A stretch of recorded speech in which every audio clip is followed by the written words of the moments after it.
ਭਾਈ ਆ ਫਿਰ ਇੱਥੇ ਚੱਲ ਗਏ ਨਾ ਇੱਥੋਂ ਵੱਡਾ ਕਰਾਂਗੇ जो इतने फिर वो सारा मंडी में जा जाना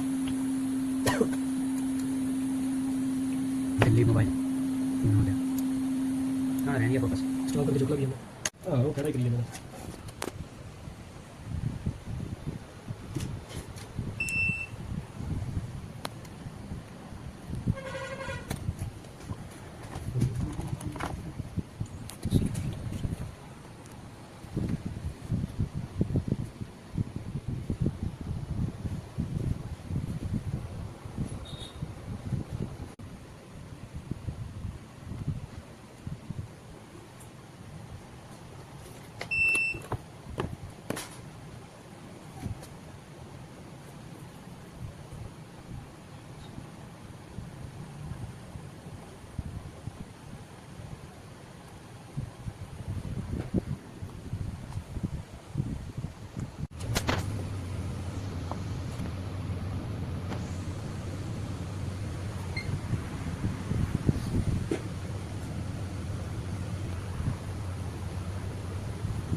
फर्क नहीं पिया मैंने फर्क नहीं पिया मैंने और कितने में लेना